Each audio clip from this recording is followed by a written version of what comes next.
15 شعبان المعظم یہ آنے والی ہے اور اس دن دیکھا جاتا ہے کہ مساجد میں مغرب کی نماز کے بعد نوافل پڑھے جاتے ہیں، تو اس کے بارے میں ذرا بتائیں کہ یہ نوافل پڑھنے کا طریقہ کار کیا ہے اور ان کی فضیلتیں کیا ہیں؟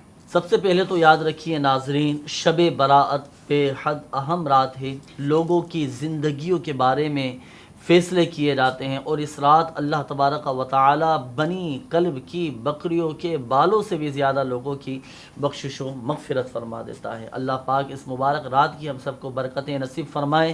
ہمارے بزرگان دین رحمہم اللہ المبین، مشائخ کرام، اسلاف کرام رحمہم اللہ السلام کے یہ معمولات میں تھے نوافل۔ نماز مغرب فرض اور سنتیں اور نفل ادا کرنے کے بعد 6 رکعات نماز نفل ادا کیے جائیں، 2 رکعتیں کر کے۔ پہلی 2 رکعتوں میں یہ نیت کی جائے کہ یا اللہ پاک ان 2 رکعات کی برکت سے مجھے درازی عمر بالخیر عطا فرما۔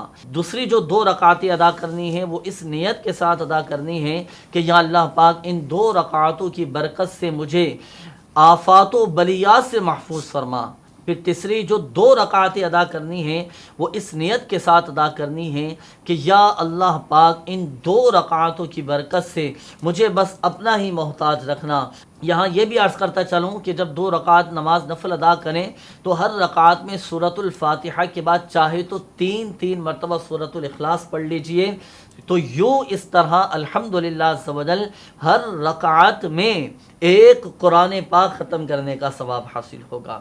اور جب 2 رکعت نماز ادا کر لیں، ہر 2 رکعت کے بعد 21 مرتبہ سورۃ الاخلاص یا پھر سورہ یاسین 1 مرتبہ یہ پڑھ لیں۔ اور یوں بھی ہو سکتا ہے کہ جب اجتماعی طور پر یہ نوافل ادا کیے جائیں تو ایک اسلامی بھائی بلند آواز سے سورہ یاسین شریف پڑھے اور بقیہ سنتے رہیں۔ اس کے بعد دعائیں نصف شعبان المعظم بھی ضرور پڑھیے گا کہ دعائیں نصف شعبان المعظم کی ایک برکت یہ بھی ہے کہ اللہ تبارک و تعالی اس کے رزق میں وسعت اور کشادگی عطا فرماتا ہے۔